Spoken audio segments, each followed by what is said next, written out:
정결한 마음 주시옵소서. 찬양 들으시고 우리 강의 시작합니다.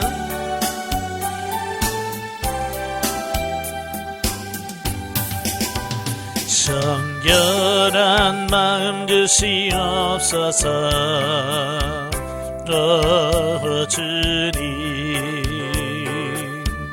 정직한 영을 새롭게 하소서. 정결한 마음 주시옵소서. 주님, 정직한 영을 새롭게 하소서. 나를 주님 앞에서 멀리하지 마시고 주의 성령을 거듭 임하옵소서. 그 구원의 기쁨 다시 회복시키시면 편치 않는 맘 내 안에 주소서.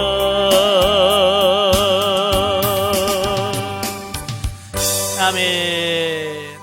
기도하겠습니다.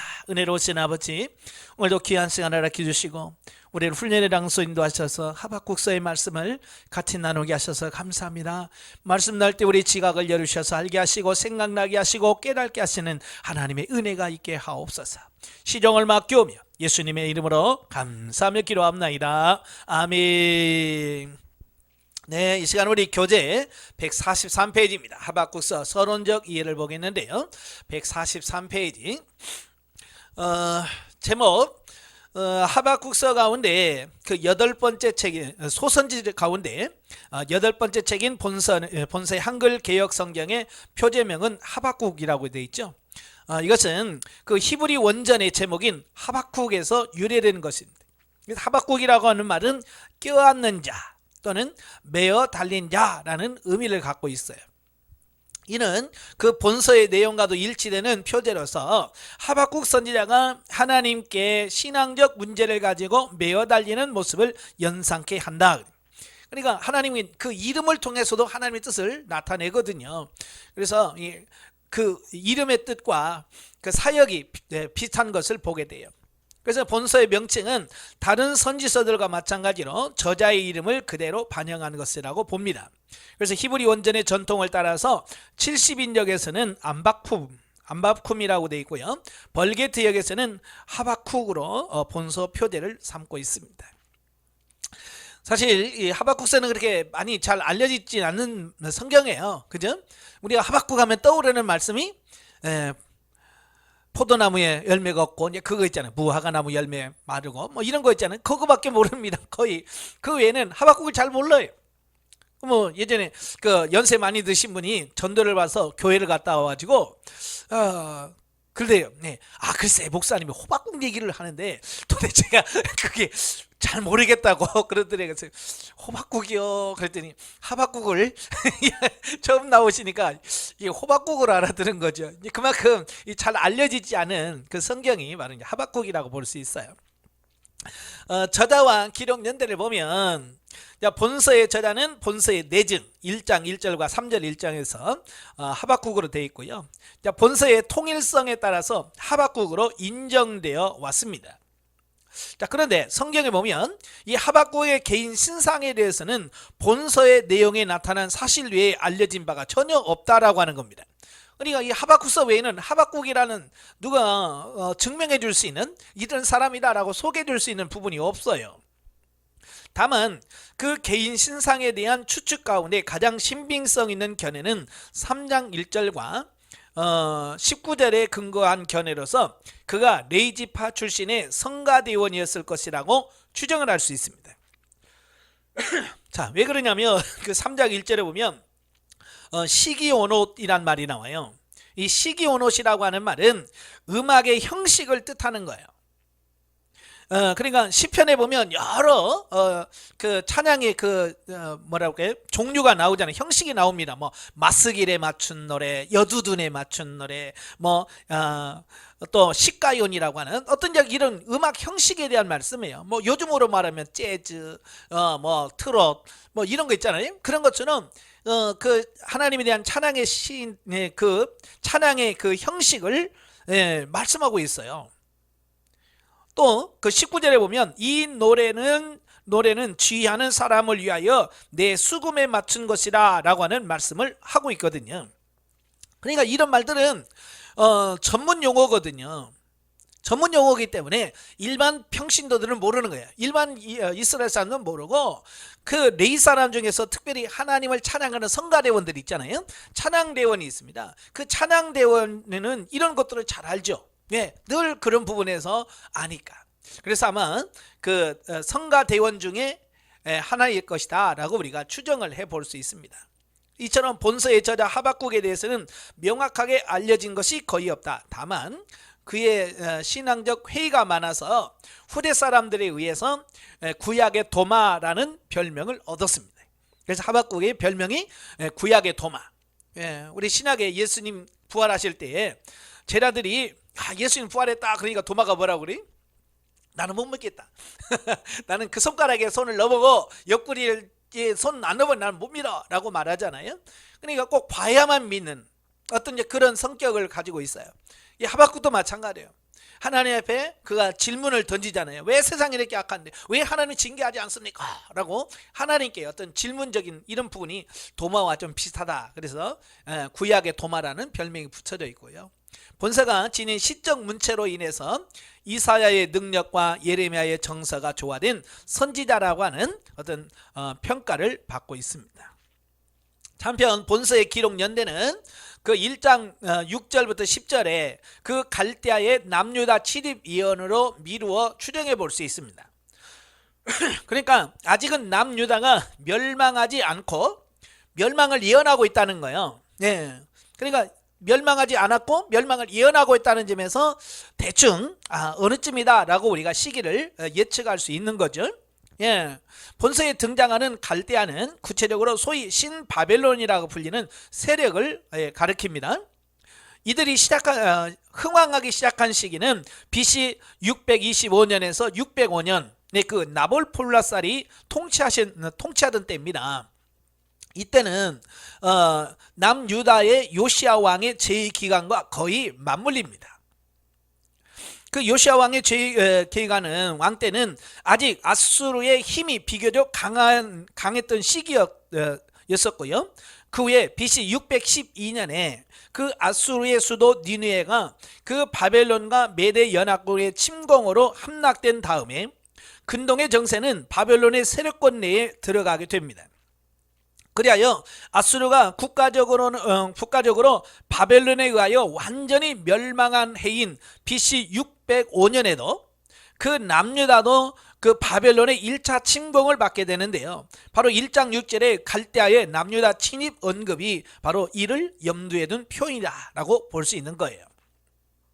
따라서 본서의 기록 연대는요, 갈대아 곧 바벨론이 아수르의 수도 니느웨를 정복하고 근동의 패권을 장악했던 BC 612년부터 남유다에 대한 바벨론의 1차 침입이 있었던 BC 605년 그 사이일 것이다 라고 우리가 추정을 할 수 있습니다. 그렇다고 하면 이 하박국 선지자는 예레미야 선지자와 거의 동시대에 활동했다라고 우리가 이제 추정을 해볼 수 있죠. 145페이지에 보면 기록 동기와 배경. 그 하박국 선지자가 활동한 시기는 BC 612년에서 605년경. 고대 근동 지역은 신흥 제국인 바벨론의 급부상으로 인해서 일대 격변을 겪고 있었습니다. 근동 북부 지역의 패권국이었던 아수르 제국은요, BC 612년 수도 니느웨 성이 바벨론에 의하여 함락된 후 거의 몰락 상태에 있게 됩니다. 그리고 근동 남부 지역의 강대국이었던 애굽도 BC 605년 바벨론과의 갈그미스 전쟁에서 패함으로써 세력이 급속하게 약화되는 어떤 이런 부분들을 보게 됩니다. 그러니까 그때 당시는요, 세계 질서가 새롭게 재편되는 어떤 그런 과도기였다라고 이렇게 볼 수 있는 거죠. 자, 이렇게 이 강대국끼리 세력 다툼을 하고 있는 틈바구니에서 남유다라는 그야말로 한시도 마음을 놓을 수 없는 불안정한 전국의 나날이 계속되어지고 있다라고 하는 겁니다. 그러니까 우리 속담에도 뭐 고래 싸움에 새우 등 터진다고 그랬잖아요. 그러니까 강대국끼리 싸우니까 그 틈바구니에 끼어있는 이 유다는 그냥 얼떨결에 고난을 받는 거죠. 지금 뭐 우리나라도 비슷해요. 중국하고 일본이나 뭐 이런 나라에 끼어 있어 가지고 그렇잖아요. 그런 어려움이 있는 것처럼 바로 이 이스라엘이라는 그 지역이 아시아와 아프리카를 연결하는 교통 통로예요. 그러니까 애굽을 치려면 꼭 거기 가야 되고, 또 애굽이 위에 치려고 하면 그 유다를 통과해야 되고, 그냥 그런 통로에 있기 때문에 참 많은 어려움을 겪는. 그래서 어찌 보면 이스라엘 그 성경을 읽다 보면 꼭 우리나라의 역사를 보는 것 같은 착각을 가져와요. 왜? 위치적으로 비슷하기 때문에 그렇죠. 더욱이 그 BC 609년에 그 아수르에 대한 강한 반감을 가지고 있었던 남유다의 16대 왕인 요시야가 아수르를 돕기 위해서 갈그미스로 향하고 있던 애굽 왕 바로 느고의 진군을 막다가 무기또에서 전사한 후 남유다는 애굽으로부터 큰 곤경을 치르지 않으면 안 되었습니다. 자, 그래서 무기또 전쟁에서 그 요시야 왕이 죽잖아요. 요시야 왕이 죽으니까 남유다에서는 그 요시야 왕의 둘째 아들인 여호아스를 왕으로 세웠어요. 왕으로 세웠는데 그 애굽 왕이 그 여호아스를 애굽으로 포로로 끌어가 버립니다. 여호아스를 끌려가고 그의 형인 엘리야킴을 여호야킴이라고 이름을 바꿔서 유다의 왕으로 세워놓은 겁니다. 그러니까 어찌 보면 허수아비 왕이고요. 왕의 이름을 바꿔서 세웠다는 얘기는 이제 남유다는 애굽의 속국이 되었다라고 하는 그런 상징적 의미를 가지고 있는 겁니다. 또 바벨론 제국은 남쪽으로 그 세력을 확장하기 위한 발판으로서 팔레스틴 지역을 먼저 장악해야 했기 때문에 남유다를 필히 정복하지 않으면 안 되었다. 때문에 바벨론은 그 남유다를 공격하여 BC 605년 귀족들을 대거 포로로 잡아갔는데 이것이 제1차 바벨론 포수 사건이다 라는 겁니다. 그때 다니엘과 그의 세 친구들이 그때 1차 포로 때 포로로 끌려가게 되죠. 자, 사실 이 히스기야 왕 때부터요, 이 남유다는 그 친바벨론 정책을 펴고 있었어요. 그래서 히스기야가 병들었다 나왔을 때 바벨론에서 사신을 보내죠. 그때 히스기야가 곡간과 모든 걸 다 보여줬다고 그랬어요. 그 이사야 선지자가 뭘 보여줬습니까? 나 다 보여줬다. 그러니까 뭐라고 그랬어요? 이 모든 것이 다 바벨론으로 끌려갈 겁니다 라고 하는 어떤 그런 부분을 들었잖아요. 그 이후에도 그 요시야 왕도 친바벨론 정책에 가까웠습니다. 그런데 바로 이제 요시야 왕이 애굽 왕에게 죽임을 당하고 나서는 애굽의 속국이 되어서 반바벨론 정책을 펼 수밖에 없기 때문에 바벨론에게서는 그 유다를 쳐야만 애굽으로 진군할 수 있으니까 그 통로에는 남유다를 칠 수밖에 없었다라고 하는 겁니다. 자, 한편 이러한 때에 남유다는 그 말기적 현상으로서 종교적, 도덕적인 타락이 크게 달하게 됩니다. 꼭 나라가 망할 때가 되면 굉장히 어렵습니다. 통치자들은 강대국에게 조공을 바치기 위해서 백성들을 착취하고 압제하는 일을 서슴지 않았다는 거예요. 그냥 속국이 되면 그냥 속국이다라고 하는 게 아니잖아요. 속국이 되면 그 나라에다 모든 걸 다 뺏기는 겁니다. 그렇잖아요. 이 수탈이라고 하잖아요. 우리도 일제 시대 때 얼마나 많은 걸 빼앗겼습니까? 그죠? 이 김제평화나 이런 호남 지역에서 그 좋은 쌀 다 일본에서 다 실어가 버렸잖아요. 좋은 문화재 다 가져갔잖아요. 마찬가지예요.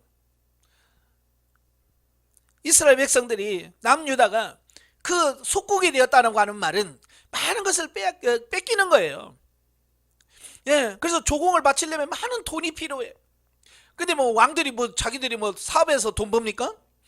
결국 백성들에게 뭐 해야 돼요? 야, 세금 걷어야 됩니다. 세금 걷어야 돼. 근데 백성들은 세금을 잘 내려고 그래, 안 내려고 그래? 뭐 우리 다 마찬가지지만 세금 내는 거 싫어해요. 그러니까 막 강제로 뺏는 거예요.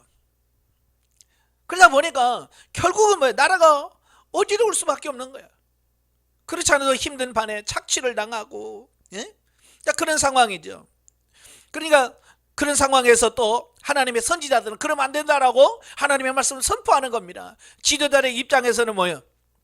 귀찮은 거죠. 그죠? 그래서 그 주의 종들이 많이 죽임을 당하는 어떤 일을 벌이게 되는 겁니다. 바로 그 중에 대표적인 인물이 바로 예레미야 선지자라고 볼 수 있습니다. 그래서 그 일을 반대하니까 결국 예레미야를 감옥에나 가두게 되는 그런 부분을 볼 수 있죠. 자, 이렇게 이런 힘이 있고 가진 자들의 횡포로 인하여 선량한 백성들은 실로 고달프기 이를 데가 없었다. 그러므로 이런 열악한 환경 속에서 하박국과 같은 의로운 남은 자들은 자연스럽게 하나님의 공의의 심판이 속히 도래하기를 간절히 희구하지 않을 수가 없었다라고 하는 겁니다. 그러니까 선량하게 착한 백성들은 그저 막 지도자들이 빼앗아가지 착취하지. 그러니까 그 속에서 얼마나 힘들겠어요. 그걸 바라보는 하박국 선지자가 얼마나 가슴 속이 타겠어요. 그죠? 그래서 하나님께 부르짖는 겁니다. 하나님, 왜 이렇게 세상이 어지럽고 왜 이렇게 악한 사람들이 판을 치고 왜 선한 사람들이 고통을 받는데 왜 하나님은 잠잠하고 있습니까? 그런 질문을 던질 수밖에 없죠. 그죠? 그래서 하박국서가 바로 그 불만을 하나님께 토로하면서 시작되는 게 하박국서예요. 예. 이에 하박국 선지자는 그러한 남은 자들의 고통을 이루하고 그러한 불의한 상황 속에서도 더욱 믿음으로 살 것을 격려하기 위해서 본서 예언을 선포하게 됩니다. 즉 하박국은 남은 자들의 고통스러운 상황을 대변하는 심정으로 불의한 자들을 속히 심판치 않으시는 이유를 항변투로 하나님께 묻고 이에 대한 답변을 제시하는 방식으로 세계와 역사를 절대 공의로 다스리시는 하나님의 절대 주권과 불의한 자를 향한 심판의 확실성을 선포함으로써 의로운 남은 자들로 하여금 어떠한 상황 속에서도 좌절하지 말고 믿음으로 승리하도록 격려하고 있다라고 하는 겁니다. 예. 그래서 그는 하나님 앞에 직접 질문을 합니다. 왜 그렇습니까? 그때 하나님께서 어때요? 음성을 들려주십니다. 예. 그래서 하나님께 들은 그 음성을 백성들에게 전하는 그 선지자로서의 전형적인 사역의 모습이다라고 이렇게 볼 수 있죠. 실로 의인은 그 믿음으로 말미암아 살리라라고 하는 하박국 선지자의 위대한 선언은 당대뿐만 아니라 억압을 받고 고통을 받고 있는 현대의 신실한 성도들에게도 주어지는 귀한 구속사적 인생관에 관한 진리의 선언이다라고 말할 수 있습니다. 그러니까 그런 하나님과 질문과 대답하는 과정 속에서 하박국 선지자가 깨달은 게 뭐냐? 의인은 믿음으로 말미암아 산구나. 이 진리를 발견하게 되어집니다.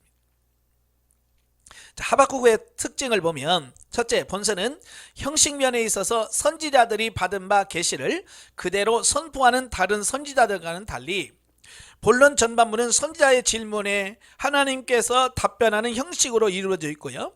본론 후반부는 하나님께 대한 선지자의 신앙 고백적 찬양으로 속령을 이루고 있는 것을 보게 됩니다.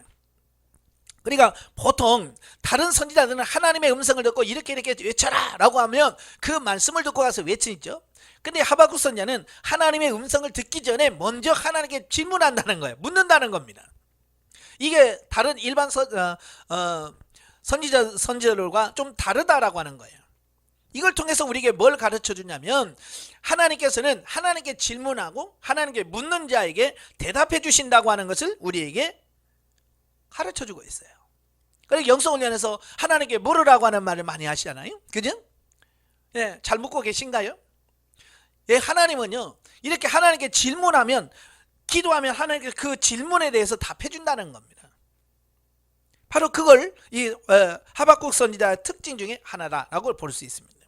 두 번째로 내용상 믿음과 구원이라는 단어를 거의 사용하지 않으면서도 믿음과 구원에 관한 심오한 진리가 나타나며 구약의 다른 책에 비해서 믿음을 매우 강조하는 신학적 특색을 지니고 있습니다. 우리가 보통 보면 구약에서는 행위적인 것을 강조하죠. 그죠? 신약에서는 믿음을 강조하죠.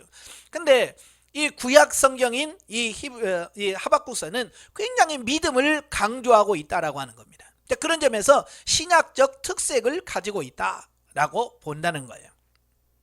세 번째, 지혜 문학에서 주로 다루는 하나님의 정의와 성산에서 불려지는 찬송 가사들의 주요 내용인 의로운 자가 받는 고난에 대한 비탄 등에 부각되어 있고요. 네 번째, 본서의 중심 메시지인 의인은 믿음으로 말미암아 살리라 라고 하는 말이 신약의 기자들에 의하여 자주 인용되어져 있는 이런 모습을 보게 됩니다. 그래서 로마서라든지 갈라디아서, 히브리서에서 이 말씀을 많이 인용하고 있고요. 다섯 번째, 본서는 선포의 대상이 분명히 다른 선지서들과 달리 구체적인 선포 대상에 대한 언급이 없다. 그러니까 보통 서신들은 누구 선포하는 대상이 있습니다. 북이스라엘이면 이스라엘, 남유다는 유다더라, 또 요나서 같이 니느에 선포하는 말이라든지 이런 게 있는데 하박서는 그런 대상이 언급되어 있지 않아요. 물론 그가 선포한 대상이 누구겠어요? 남유다 백성들이겠죠. 다만 본서 전체 내용을 비추어 그 대상이 남유다인 것은 알 수 있을 뿐이다 그랬어요. 자, 신학적 이해로 가죠. 그 하박국서의 그리스도 기독론을 보면 누차 말씀드렸지만 구약은 구약 성경 60 신구약 다 마찬가지죠. 그 성경의 주인공은 예수 그리스도예요. 그죠? 그래서 구약에서는 오실 메시아, 신약에서는 오신 예수님. 이걸 이야기하고 있습니다. 그래서 본서에서 그리스도에 관련된 진리는 먼저 구원론적인 측면에서 잘 나타나고 있어요. 주제하다시피 본서의 중심 메시지는 의인은 믿음으로 말미암아 살리라 라고 하는 말씀이에요. 이 말씀은 나중에 이제 로마서와 갈라디아서의 그 중심 주제와 연결되어지죠. 이는 믿음으로 말미암아 구원을 얻게 된다는 말이다. 이러한 이신득구, 다른 말 이신득이 이신칭이라고 하는 말씀인데요. 자, 믿음으로 말미암아 구원을 얻는다라고 하는 원리는 구약 전편에 걸쳐 면면이 증거되고 있을 뿐만 아니라 신약 시대에 이르러서 찬란하게 꽃피운 구원론의 핵심 사상입니다. 그죠? 그러니까 구약에서는 믿음으로 말미암아 구원받는다라고 하는 말은 그렇게 분명하게 드러나고 있지는 않아요. 다 숨겨져 있는 어떤 그런 부분들이에요. 그러나 신약 시대에 와서는 확실하게 믿음으로 말미암아 구원받는다라고 하는 말을 이제 아주 표면적으로 드러나죠. 그러니까 이런 것들을 이해하려면 구속사적 계시발전사를 봐야 돼요. 그래서 수료하고 나면 바로 이제 구속사적 계시발전사를 같이 성경을 보면서 공부를 하는데요. 이건 굉장히 중요한 거예요. 시간이 흘러가면서 하나님의 그 우리를 구속하는 구속의 계시가 분명해지고 명확해지더라고 말이에요. 그러나 구약에서 본서만큼 이 원리를 분명하고 힘있는 어조로 증거하고 있는 책은 없다. 하여튼 믿음으로 말미암아 주어지는 구원은 하나님의 전적인 은혜와 십자가 대속 사역으로 우리에게 온전히 보장되어지죠. 자, 그러므로 하박국이 말하는 믿음은 단순히 하나님께 대한 신신성만을 의미하지 않고 장차 선민 이스라엘이 처하게 될 환난 가운데서 그들을 구원할 하나님이 보내신 자, 곧 그리스도께서 오실 것을 믿는 믿음을 의미하고 있습니다. 그래서 구원은 오직 예수 그리스도를 믿는 믿음으로 받습니다. 다른 거 없어요. 구약도 마찬가지예요. 그래서 구약은 오실 예수님을 믿는 거예요. 그래서 히브리서 보면 아브라함이나 이런 구약 선지자들 다 예수 그리스도를 바라보면서 구원받았다는 거예요. 오실 것을 그를 통해서 죄사함을 받고 얻을 것을 믿고 구원받은 거예요. 신약은 이미 오셨잖아요. 우리는 지금 오실 예수님을 믿는 게 아니라 이미 오신 예수님과 다시 오실 예수님을 믿는 거예요. 그죠? 이렇게 오직 구원은 믿음으로 받는다라고 하는 부분에서는 신구약 모든 성경 다 동일한 구원의 원리다라고 하는 겁니다. 한편 하나님의 백성을 압제하고 불의하게 행했던 바벨론에 대한 하나님의 심판과 그로 인한 선민 이스라엘의 회복은 장차 종말의 때에 있게 될 모든 악한 세력에 대한 예수 그리스도의 최후 심판과 성도들의 궁극적 승리를 예표합니다. 예. 그 밑에는 뭐 반복한 말씀이기 때문에 이 하박국서의 주제들 본서는 그 불의한 자들이 득세하고요. 의인이 애매히 고난을 받는 상황 속에서 왜 하나님은 속히 공의의 심판을 단행치 않으시고 침묵하시는가 라고 하는 신앙적 물음과 이에 대한 답을 통해서 악인에 대한 하나님의 궁극적인 심판과 의인의 구원의 확실성을 보여줍니다.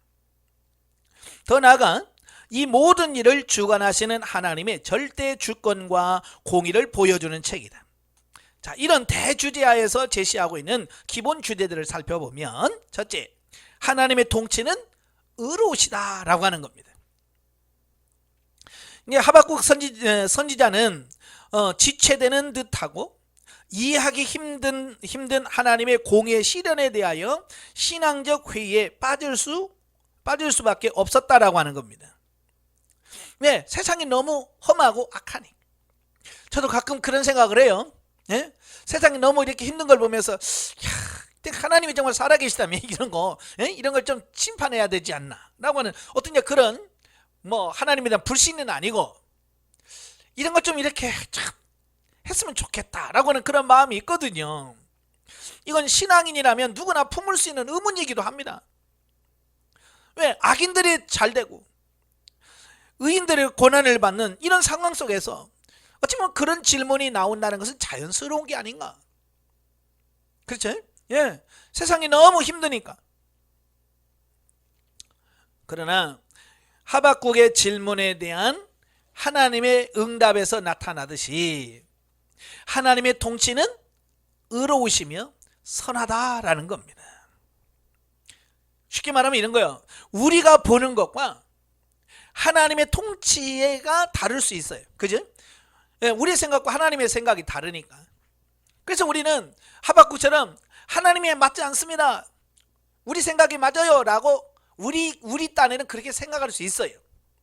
그러나 결국 하나님의 통치 방식이 옳고 의롭다는 것은 우리가 부인할 수 없는 거예요. 그래 창세기 보면 하나님께서 아브라함에게 그러죠. 야, 소돔을 내가 심판하러 간다. 그러니까 아브라함이 뭐라고 그래? 하나님이요, 의인과 악인을 같이 멸하시는 것은 옳지 않습니다. 그러죠. 어떻게 의인과 악인을 같이 멸하시려고 하십니까? 이제 그러잖아요. 그러면서 그 성에 의인 50명 있으면 어떡하겠습니까? 라고 말하죠. 그러니까 아브라함의 그 눈으로 봐도 하나님이 소돔과 고모라 성을 친다고 하니까 그게 맞지 않는 것처럼 보이는 겁니다. 하나님이 불의한 것처럼 보이는 거예요. 그래서 어찌 보면 아브라함이 하나님께 훈수를 두는 겁니다. 에? 어떻게 악인하고 의인하고 같이 멸할 수 있습니까? 그러면서 협상을 하죠. 50명 있으면 어떡할 겁니까? 하나님께서 내가 50명만 있어도 그 성 멸하지 않겠다. 그러면 5명 부족하면 어떡합니까? 그래도 내가 멸하지 않겠다. 그러면 40명이면요 내가 그래도, 30명은요 그래도, 20명은요 그래도, 10명은요 그래도, 10명만 있어도 내가 그 성을 멸하지 않겠다. 이게 뭘 말하냐면 우리 생각과 하나님 생각이 너무 다르다는 거예요. 이걸 우리가 인식을 하셔야 돼요. 그래서 우리가 보통 하나님에 대해서 불만을 품는다고 할 때에 내 생각으로는 이게 아닌 것 같지만 결국은 내가 옳은 게 아니라 하나님이 옳고 내가 생각했던 것은 그럴 수 있다라고 하는 겁니다. 바로 이제 그 얘기를 하고 있는 거예요. 하나님의 통치는 의롭다는 거예요. 단지 우리가 볼 때는 그게 불의하게 보일 뿐이에요. 누가 바꿔야 되겠어요? 우리는 하나님으로 바꾸라고 하잖아요. 하나님 그거 옳지 않아요. 그거 하나님 바꿔야 돼요. 하나님이 바꾸는 게 아니라 내가 바뀌어야 되겠죠. 예? 내가 보는 관점을 바꿔야 되고 내 생각을 바꿔야 되고 내 가치관을 바꿔야 돼. 자, 하나님의 공의 시련이 지체되는 듯이 보일지라도 하나님은 반드시 악인을 심판하시고 의인을 구원하실 것이다. 지금은 비록 의인이 고통을 당하며 억압을 당하고 악인이 형통하는 듯이 보일지라도 그것은 지극히 잠깐일 뿐이며 하나님의 정한 때가 되면 의인에게는 영원한 축복이 악인에게는 영원한 형벌이 임하게 될 것이다 라고 하는 겁니다. 자, 그렇기 때문에 우리가 이 세상을 살아가면서 우리 눈에 당장에 우리 눈에 보이는 것만 가지고 평가하면 안 된다라고 하는 겁니다. 좀 더 멀리 볼 수 있는 그런 시각들이 필요한 거예요. 사람도 보면 그래요. 사람도 보면 처음 믿음 없을 때 행동을 보면 아유 저런 거 정말 저런 걸 구원시켜가지고 아유 그럴 수 있잖아요. 그죠? 성도들 중에 마음에 안 들면 그럴 수 있습니다. 그러나 10년 후에 20년 후에 그가 변화되어서 하나님의 일하는 것 보세요. 정말 달라지잖아요. 참 저도 이제 보면 예전에 그 초등학교 다닐 때 그렇게 말썽 피우고 그러는 애들이 커서 장가도 가고 시집도 가고 10년은 목사가 되고 하는 걸 보면 그 옛날에는 저게 목사가 될까? 그런 생각을 전혀 못할 정도로 나중에 목사 된다 그래? 라고 할 만큼 그 어렸을 때 완전 그런 개구장이었던 그 모습에서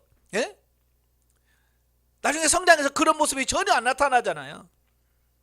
그러니까 당장 눈에 보이는 것만 가지고 우리는 판단하지 마라 그 말입니다. 그러니까 교인에게 속썩이면 아유 저거 그러지 말고 하나님이 또 10년 후에 그를 변해서 어떻게 하나님의 나라 일꾼을 쓰실지 이걸 바라보면서 인내하면서 기다릴 줄 아는 어떤 그런 부분이 필요하다 그 얘기예요. 따라서 하나님의 백성된 자들은 이를 확신하면서 하나님의 주권적 섭리 속에서 펼쳐지는 하나님의 의의 통치를 바라봐야 한다. 두 번째로 하나님은 자기 백성에게 대한 징계의 목적은 그들의 회개를 통한 구원에 있다라고 하는 겁니다. 그래서 하나님은 당신의 택한 백성이 범죄하면 불의한 자를 사용해서라도 그들을 징계하십니다. 그러니까 이건 미워서가 아니라 결국 그들을 구원하시기 위해서 징계한다 그 말이에요. 그러나 하나님의 자기 백성에 대한 징계는 불의한 자들에 대한 징벌과는 다르다는 겁니다. 하나님의 자기 백성에 대한 징계는 불의한 자에 대한 징벌과 같이 멸망의 그 목적이 있지 않고요. 그들을 바른 길로 인도하는 데 그 목적이 있다. 그러니까 여러분 불의한 사람도 징계받고요. 의인도 징계받습니다. 그러나 징계 목적은 확연히 달라요. 악인은 멸망시키는 목적으로 징계를 받아요. 그러나 의인은 뭐예요? 그를 변화시켜서 구원을 이루도록 하려고 하는 그런 목적하에서 징계하는 겁니다. 그래서 우리 믿는 사람들에게는 고난이 축복인 이유가 바로 그런 거예요. 고난을 통해서 내가 변화되고 내가 영적으로 성장해서 하나님의 구원을 이룰 수 있는 어떤 삶이 되기 때문에 고난도 유익하게 되어지고 고난도 복이 되는 겁니다. 따라서 하나님은 당신의 백성이 범죄하면 징계하시되 회개하고 돌이키면 다시 회복시키신다. 따라서 하나님의 백성된 자는 환난을 당할 때 낙심하기보다는 그것이 자신을 연단하기 위한 하나님의 뜻임을 직시하고 즉시 자신을 돌이켜보고 회개함은 물론 하나님께 대한 감사와 인내로서 극복해야 합니다. 아멘. 그래서 저와 여러분들은 이 고난을 대하는 우리의 태도가 바뀌어져야 돼. 고난을 바라보는 우리 눈이 시각이 바뀌어져야 돼.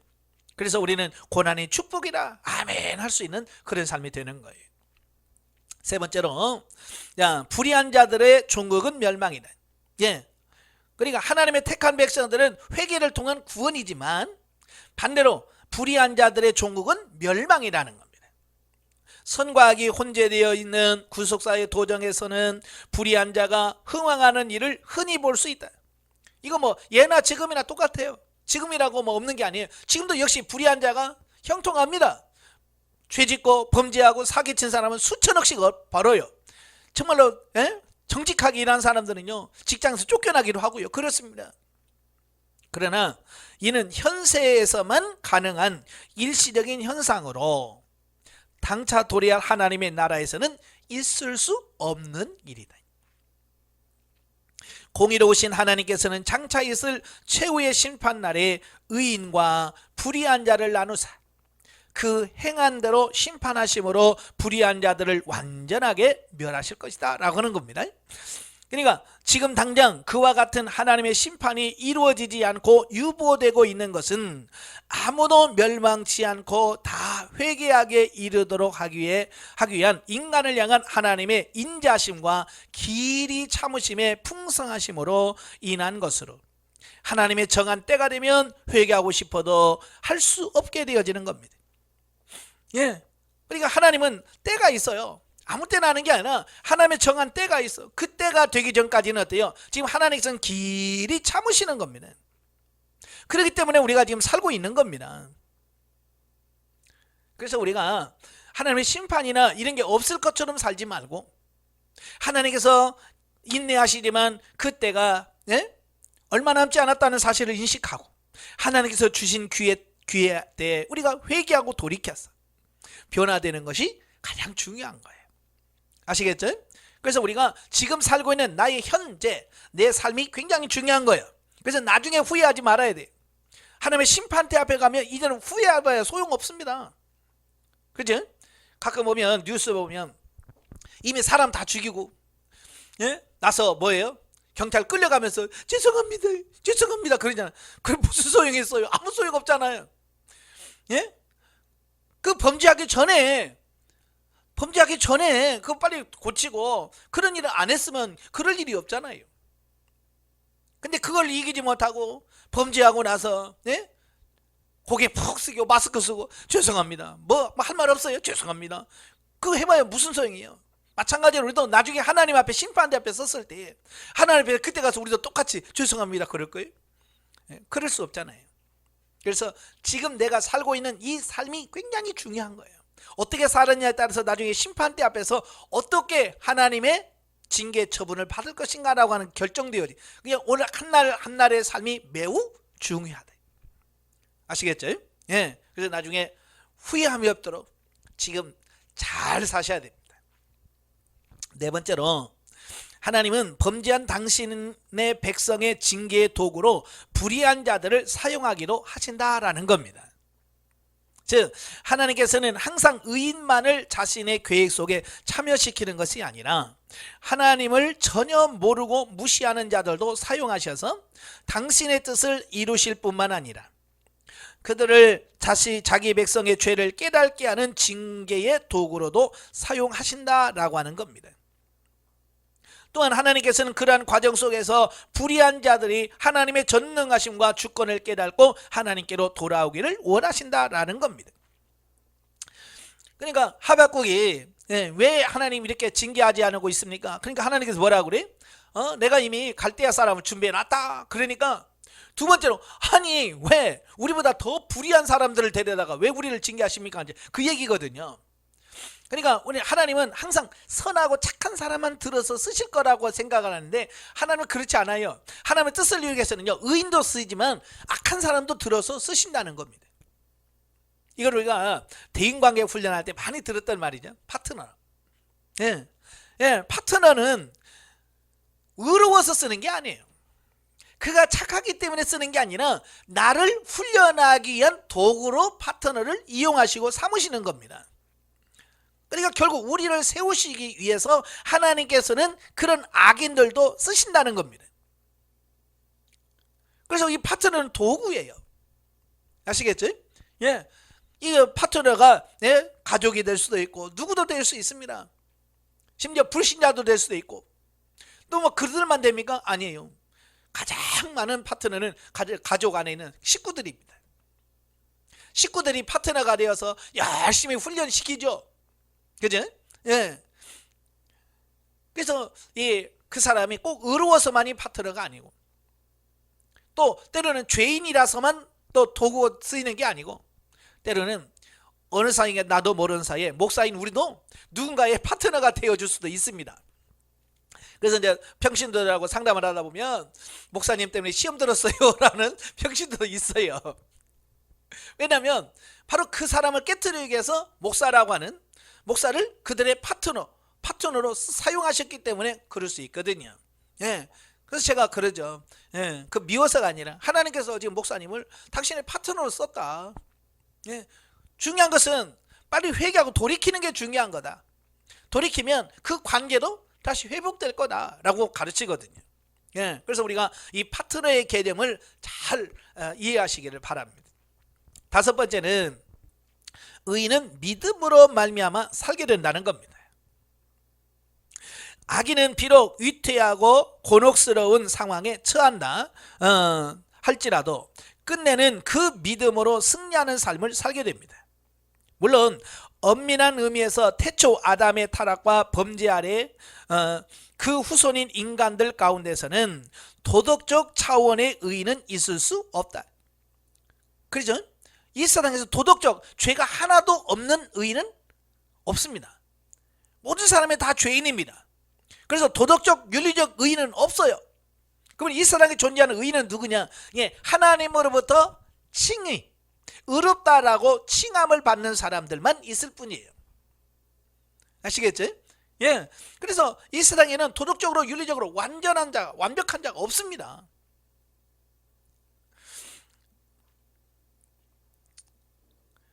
따라서 의인이란 의로운 하나님의 통치에 순응함으로써 하나님으로부터 의롭다 칭함을 받은 자들을 가리키는 겁니다. 성경에서. 하나님은 당신을 믿고 의지하는 자를 의롭다 칭하시고 당신의 심판날에 구원해 주시는 것이다. 이처럼 믿음으로 의인의 신분을 얻음으로써 하나님의 정죄와 심판에서 구원 얻게 되는 것을 소위 이신득구 혹은 이신득이라고 한다라는 겁니다. 자, 152페이지 보시면 3. 하박국서와 현대 성도. 이 하박수서와 현대를 사는 우리 성도들이 주는 교훈이 뭐냐는 거죠. 예. 성도들이 사는 구속사적 현실은 선과 악이 혼재되어 있고 오직 하나님의 일반 은총적 수준에서 질서가 유지되기 때문에 항상 여러 문제점들의 연속이다라고 하는 겁니다. 예, 그러니까 현대도 하나님께서 세상을 통치하시지만 지금 우리가 사는 현세는 완전하지 않다는 겁니다. 그래서 이 우리가 살고 있는 현세는 선과 악이 공존한단 말이에요. 그러니까 선과 악이 공존하다 보니까 항상 그 안에 문제가 발생할 수 있는 가능성은 늘 가지고 있는 겁니다. 따라서 그 내용과 형태는 다르다 할지라도 오늘날의 현대 성도들도 하박국 선지자가 품었던 신앙적 회의를 가지기 마련이다. 예, 오늘도 많은 분들이 신앙생활 하다가 하나님이 계시다면 정말 이럴 수 있나요? 라고 하면서 하나님을 떠나는 사람이 있거든요. 예. 그러한 의미에서 본서는 현대를 살아가는 성도들에게 이러한 신앙적 물음을 해결하기 위한 매우 훌륭한 지침서라고 할 수 있는데 하박국은 성도들의 신앙적 물음의 유일한 해결 방법으로 자신이 가진 문제를 하나님께로 가져가도록 교훈하고 있습니다. 예, 그러니까 하나님께서 의문이 있으면 하나님에 대한 의문이 있으면 뭐요? 하나님께 물으라는 게 질문하라는 겁니다. 이게 뭡니까? 어떻게 하기를 원하십니까? 라고. 왜?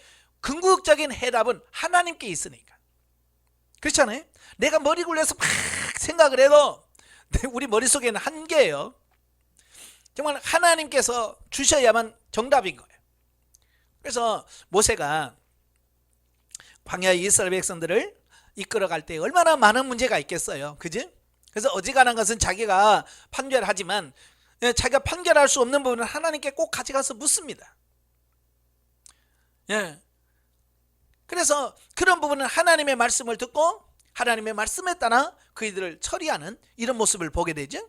자, 거기 보면 안식일에 나무한 사람들도 보면 모세가 뭐라 그래요? 가둬라. 일단은 왜? 아직 하나님의 뜻이 뭔지 모르니까. 그래서 하나님께 질문합니다. 이런 사람 어떻게 해야 됩니까? 그러니까 하나님께서 뭐라 그래요? 돌로 쳐 죽여라. 그래서 돌로 쳐 죽이는 겁니다. 또 하나님을 욕하는 사람도 마찬가지예요. 가도나요. 그리고 하나님께 물어. 하나님 어떻게 하면 좋겠습니까? 돌로 쳐라. 네. 또 슬로보아스의 딸들이 있잖아요. 예. 남자들에게는 유산을 주는데 여자들은 안 줘. 그 집은 아들이 없으니까 땅을 기업을 못 받는 거예요. 그러니까 딸들이 모세에게 가서 우리는 가족은 있는데 남자가 없어서 우리는 이렇게 기업을 못 받으면 우리는 어떻게 사냐라고 하니까 모세가 또 하나님께 또 질문해요. 그러니까 하나님께서 맞다. 그들에게 기업을 줘라. 그래서 여자들에게도 기업을 주는 이런 새로운 법이 생기는 겁니다. 이렇게 하나님께 물어야 하나님께서 새로운 밥을 계속해서 주시는 겁니다. 그걸 통해서 오늘날 우리에게도 무슨 일이 있을 때 하나님께 먼저 묻고 하나님 응답을 받는 것이 기본이다 라고 하는 걸 말씀해 주고 있습니다. 자, 하나님은 역사와 천지 만물의 창조주이시며 그것들을 친히 주관하시는 주관자이시다.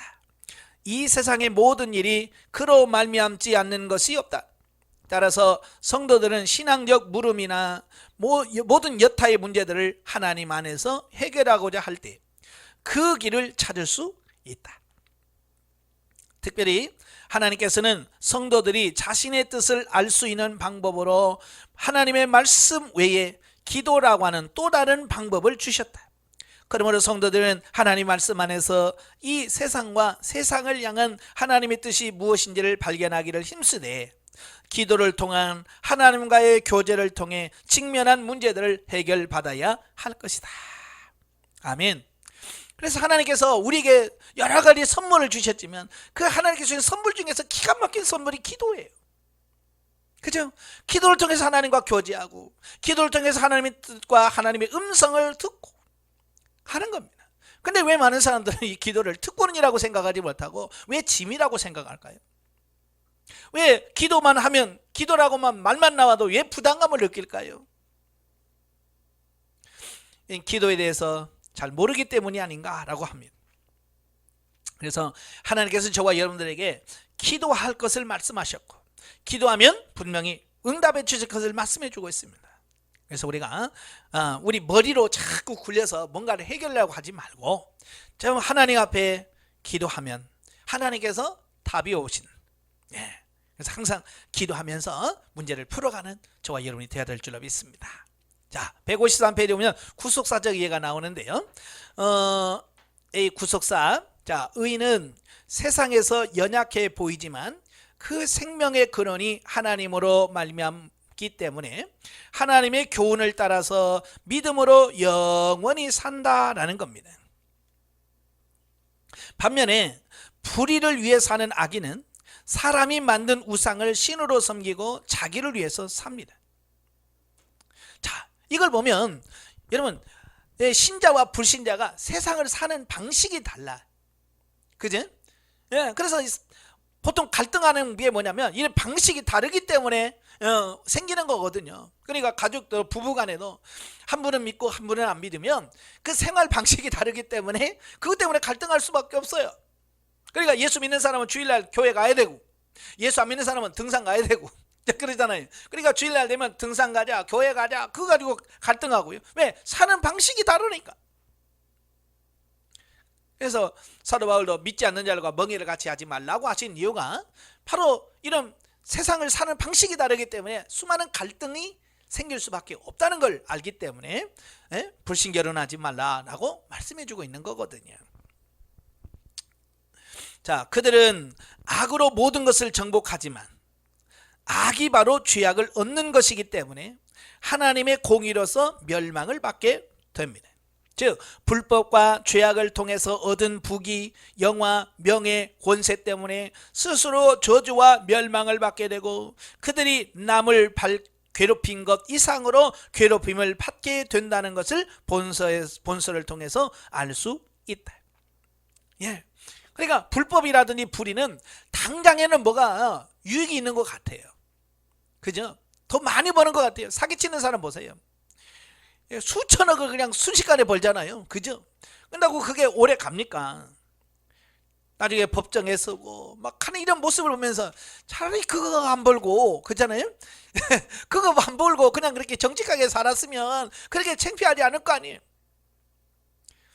세상에서도 그래. 세상에서도 죄 짓고 심판받잖아요. 하나님도 마찬가지예요. 하나님은 우리를 심판하실 때 이미 그 심판 방식이 그대로 나와 있어요. 구약에서 이미 심은 대로 거두게 할 것이고 행한 대로 받게 할 것이다. 이게 하나님의 심판 방식이에요. 이것은 신약이나 구약이나 똑같습니다. 그래서 오늘날 저희가 뭐 어떻게 심을 것이냐, 어떻게 살 거냐, 이게 굉장히 중요한 거예요. 왜? 내가 어떻게 살 거냐에 따라서 하나님의 심판이 그대로 이루어지기 때문에, 내가 선하게 살면 선한 심판을 받게 될 거고, 내가 악하게 살면 악한 심판을 받게 될 거고. 왜? 그 심판의 기준이 그러기 때문에. 여기서 우리는 왜 의인이 고통을 받아야 하는가라는 의문이 제기됩니다. 구속사적인 예로 살펴보면 이 세상은 불의를, 죄가 죄악을 점점 낳는 데 반해서 하나님의 역사는 그 백성들을 세상 가운데서 건져내시고 말씀으로 온전케 하여 마침내는 믿음으로 말미암아 살 수 있게 하신다. 자, 이게 바로 의인은 믿음으로 말미암아 살게 한다는 것. 이게 뭐냐? 의인이 고통받는 이유예요. 우리를 구원하시고 우리를 새롭게 하시려고 하시다 보니까 하나님께서 우리를 만드시는 과정에서 뭐예요? 고난이라고 하는, 고통이라고 하는 과정을 통과해야만 저와 여러분이 의인으로, 믿음의 사람으로 바뀌어질 수 있다라고 하는 겁니다.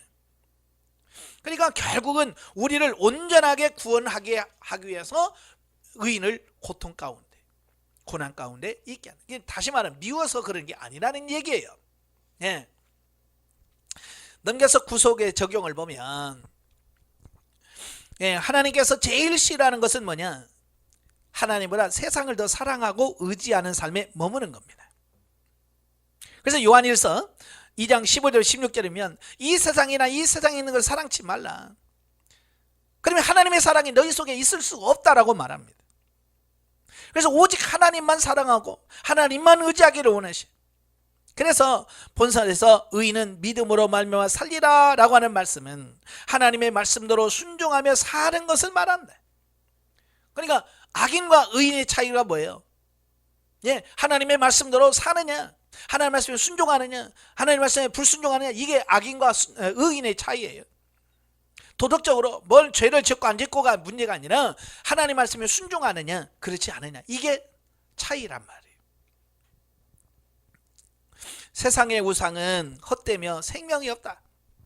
반면 하나님은 우리에게 말씀하시고 또 하나님의 약속과 계시를 통해 아버지의 뜻을 우리 이 땅에서도 이루어 주시는 살아계신 하나님이신 것을 깨닫게 된다. 우상과 하나님은 차이가 있어요. 우상은 눈이 있어도 보지도 못하고, 귀가 있어도 듣지도 못하고, 발이 있어도 걷지도 못하고, 손이 있어도 뭐 움직이지도 못해. 그러나 하나님은 살아계시고 역사하시고 심판하시는 그 하나님이라는 거예요. 그래서 하나님만 믿음으로 순종하고 복종하며 사는 것이다. 하박국 선지자가 주여 주는 주의 일을 이 수년 내에 이루게 하소서라고 말했던 것처럼 실제적으로 성숙한 은혜의 진리적인 삶을 사는 경험을 하게 되면 세상의 부귀는 곧 멸망한다는 것을 알기 때문에 영원한 영적인 소망이 생긴다. 그러니까 어린아이들은 어른들의 마음을 이해할 수가 없죠. 마찬가지로 영적인 것도 마찬가지예요. 영적인 것도 우리가 성장하지 않으면 이런 깊은 하나님의 진리의 뜻을 이해할 수가 없어요. 그래서 성장해 가면, 성숙해 가면 그런 하나님의 뜻을 깊이 알 수 있는 단계가 돼요. 그래서 고난 중에도 감사하고 기뻐할 수 있는 그날이에요. 그래서 사도 바울이나 영성훈련에서 계속 뭐라고 그래? 자라가라, 성장해야 된다, 성숙해야 된다라고 말하는 이유가 그래야만 우리가 이해할 수 있고 깨달을 수 있기 때문에 그래요. 날마다 성장 성숙하길 바랍니다. 155페이지 영적 예를 보겠습니다. APU 시대적으로 매우 열악한 상황 가운데 하나님께서 하박국 선지자에게 환상을 보게 하시고 계시를 받게 하셨습니다. 주여 이는 주의 일을 수년 내에 부응케 하옵소서라고 하박국이 기도하는 것은 구속사가 성취되고 적용될 것을 바라보면서 말씀한 것이다. 자, 이 말을 많은 교회에서 좋아해요. 그래서 어느 교회 가보면 앞에다가 주여 이 주의 일을 수년 내에 부은게 앞서라고 표라고 딱 이렇게 붙여놓는 교회도 있더라고요. 글쎄 저는 그걸 보면서 궁금한 거예요. 저 의미가 뭔지를 알고 저걸 붙여놨을까? 그냥 단순히 보기에 좋아서 붙여놓은 걸까라는 의미를 가져요. 나중에 본문에 때 살펴보겠지만 이 말씀은요 단지 어떤 육신적인 축복이나 교회의 부흥을 말하는 말이 아니에요. 그냥 문자적으로만 보면 안 돼. 이 말의 뜻은 뭐냐면 그 하나님의 징계를 통해서라도 하나님의 뜻이 성취되기를 간구한다라는 말이에요. 어찌 보면 무서운 기도예요. 맞아서라도 하나님 내가 고치길 원합니다. 막 그런 뜻이거든요. 하나님께서는 바벨론에서 남유다를 징계하시겠다고 그랬거든요. 그러니까 그 고난을 통해서 하나님의 뜻이 이루어지길 원하는 그런 부분이에요. 그렇게 기도해놓고도 막상 하나님께서 그에게 복을 주시려고 고난 주면 이것 말고요 그런단 말이에요. 실컷 그렇게 기도해놓고 그러니까 뭐야 이 말씀의 본 뜻을 정확하게 모르고 있다는 얘기죠. 하박국 선지자는요 유다가 포로가 될 마지막 위기 순간 직전의 상황에서 예수님의 십자가 사건을 통해서 이루어 놓은 구원의 성취와 성령의 구원의 적용으로부터 이루어지는 이 하나님의 나라의 현재성을 바라보고 주의 뜻이 부흥케 될 것을 기도하고 있습니다. 구약시대에서 앞으로 이루어질 미래의 현세 천국의 놀라운 일이다. 실제를 봅니다. 자, 은혜를 체험하고 하나님의 사랑을 깨달은 사람은 세상과 세상에 있는 것들을 사랑하지 말고 세상으로부터 자유해야 합니다. 우리가 쉽지는 않지만 해야 돼요. 만일 은혜 받은 성도가 옛 관습에 머물러 있으면 아직도 어린아이와 같이 육신에 속한 성도다. 그들은 자연인과 다름이 없이 세상과 세상에 있는 것을 찾아 동분서주합니다. 지금 오늘날 교회 다니는 많은 크리스찬들이 이러고 있잖아요. 그죠? 주일만 교회 반짝 왔다가 나머지는 오직 세상적인 것, 육신적인 그것 쫓아다니라고 정신없습니다. 그래서 그게 아니라 그러면 이해를 못합니다. 그래서 어디 가면 돈을 벌 수 있을까? 어디 가면 수지 마주 있을까에 관심이 있다. 그러니까 진리에다가 관심을 가져야 되는데 진리에 관심이 없고 죽고 썩을 것에만 매여서 사는 겁니다. 바로 이런 관심을 바꿔줄 수 있는 게 누구예요? 우리잖아요. 저와 여러분이에요.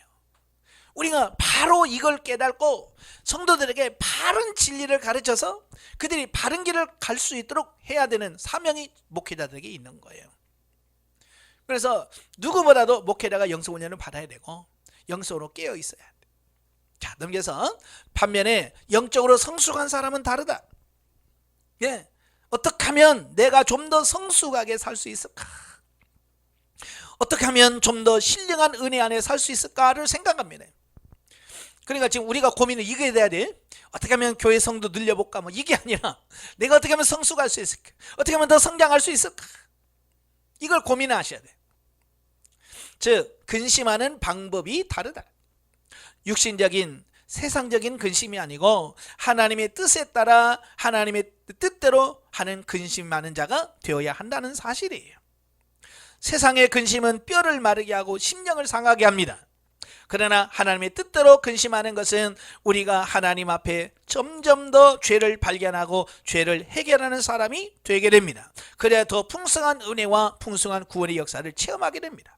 그래서 고린도후서 7장 10절에서 사도 바울이 뭐라고 그래? 하나님의 뜻대로 하는 근심은 후회할 것이 없는 구원에 이르게 하는 회개에 이르는 것이요 세상 근심은 사망을 이루는 것이라 그랬습니다. 세상 근심하지 말고 우리가 하나님의 뜻대로 하는 근심, 어떻게 우리가 영으로 바로 세워질 수 있을까를 고민하면서 성장 성숙을 바라보면서 가는 우리가 되어야 돼요.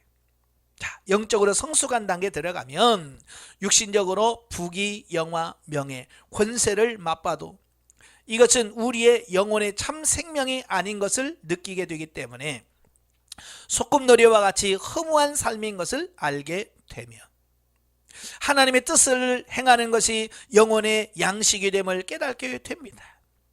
예. 그러니까 성장하면 뭐가 중요한지를 정확하게 아는 겁니다. 자, 그래서 아이들과 어른이 그러니까 부모와 자식이 어렸을 때 애들이 어렸을 때 싸우는 이유가 뭐야? 부모는 미래를 바라보면서 야 공부 좀 해라 그러죠. 그죠? 근데 자녀들은 뭐야? 아 하기 싫은데 왜? 예, 그래서 현재만 생각하는 거예요. 그래서 지금 공부하기 싫어. 그래서 미래를 바라보면서 공부하라는 부모와 현재만 바라보면서 하기 싫다는 자녀와 갈등이 있는 거지. 예, 성장해 보면 크게 아는 거야. 뭐가 더 중요한지. 현재 노는 거 좋은 거지. 지금은 고생을 하더라도 좀 더 열심히 하는 것이 옳은 건지. 성장해 보면 이걸 누구나 잘. 그래서 보통 보면 학교 다닐 때 공부 안 하고 그렇게 놀았던 사람들이 후회하잖아요, 나중에. 그래서 자식을 낳으면 뭐라고 그래? 너 나처럼 살지 않으려면 너 공부 열심히 해라. 자, 그렇게 되잖아요. 그 진작 알았어야지. 근데 자식은 알아요, 몰라요? 똑같아. 옛날 자기들과 똑같아서 아무리 그 말해도 못 알아먹어. 나중에 또 자기 부모들처럼 나중에 후회해서 또 그 자식들 또 그랬지. 너 공부 안 하면 너 나중에 고생한다. 또 그러겠죠. 예, 그게 반복해서 이루어질 거예요. 깨달지 못하면. 신령한 삶을 살아봐서 그 맛을 경험해 본 사람, 영혼의 만족을 얻고 성숙한 경험을 한 사람은 세상적인 부귀 영화, 명예, 권세의 욕망으로 만족하지 않고 생명을 얻는 삶을 만족하는 사람으로 바뀌어진대. 이런 삶을 사셔야 돼. 예.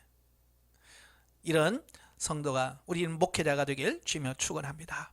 기도하겠습니다. 은혜로우신 아버지, 우리가 세상을 바라보았을 때 세상이 불공평하고 불공정하게 보입니다. 그러나 이 역사를 하나님께서 친히 역사하시고 인도에 가심을 믿습니다. 우리가 하나님의 역사를 바라보면서 하나님이 우리를 어떻게 훈련해 가시며 우리를 이끌어 가신지를 바라보면서 날마다 변화되고 새로워지는 우리가 될 수 있도록 도와주시옵소서. 예수님의 이름으로 감사하며 기도합나이다. 아멘. 하나님께 드립니다.